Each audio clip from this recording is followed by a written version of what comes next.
یا ایہا الذین آمنوا من یرتد منکم عن دینہ فسوف یأتی اللہ بقوم یحبہم ویحبونہ صدق اللہ مولانا العظیم۔ یہ آیت کریمہ بنیاد ہے اور دلیل ہے قرآن مجید میں اس تصور کی کہ اللہ بھی محبت کرتا ہے۔ بعض لوگوں کی سمجھ میں یہ بات نہیں آتی۔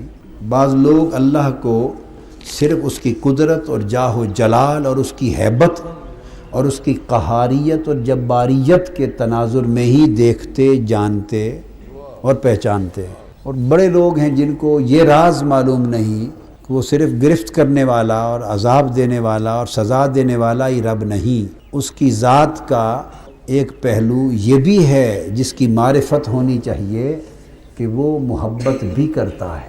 تو فرمایا یحبہم، ایسے لوگوں کو لائے گا جن سے وہ محبت کرتا ہوگا، یعنی وہ ان بندوں کا محب ہوگا اور بندے اس کے محبوب ہوں گے۔ حالانکہ جو بندے ہیں وہ تو اس کے بندے ہیں، اس کے خادم ہیں، اس کی مخلوق ہیں، اس کے محتاج ہیں، اس کے منگتے ہیں، اس کے خدمت گزار ہیں، سراپا ادب ہیں اس کے حضور میں، اس کے طالب ہیں۔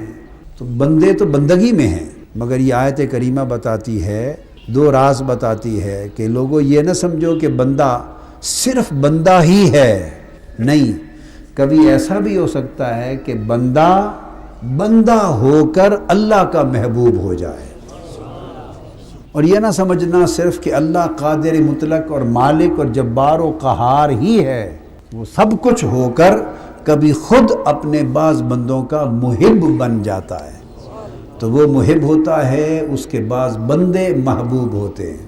وَيُحِبُّونَهُ، اور وہ بندے ایسے ہوں گے کہ وہ اللہ سے محبت کرتے ہوں گے۔ تو یعنی وہ بندے اللہ کے محب بھی ہوں گے اور اللہ کے محبوب بھی ہوں گے، اور اللہ ان بندوں کا محب بھی ہوگا اور انہی بندوں کا محبوب بھی ہوگا، یعنی محبت کا دوہرا رشتہ قائم ہو جائے گا۔ تو بندہ محب ہوتا ہے اللہ کا، اللہ محبوب ہوتا ہے، اور پھر اسی حال میں اللہ محب ہوتا ہے اور بندہ محبوب ہوتا ہے۔ اس لیے لوگوں کو خاص بات بتا رہا ہوں، انبیاء اور اولیاء کا مقام سمجھنے میں غلطی ہوئی ہے۔ بڑا لطیف نکتہ ہے، وہ جب احادیث میں دیکھتے ہیں کہ حضور علیہ السلام نے یہ اللہ کے حضور یہ عرض کیا کہ میں تو کسی شے کا مالک نہیں، میرا تو جان مال سب کچھ کا مالک اللہ ہے۔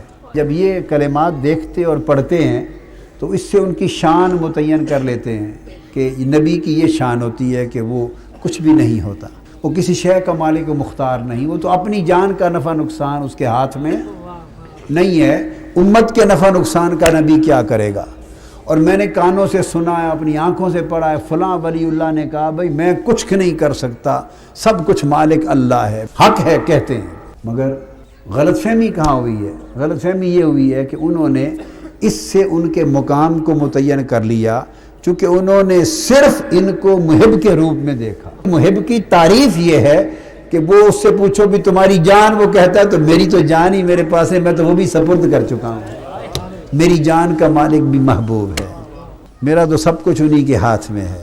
اگر یہ کیفیت اس کی نہ ہو تو وہ محب ہی نہیں بن سکتا۔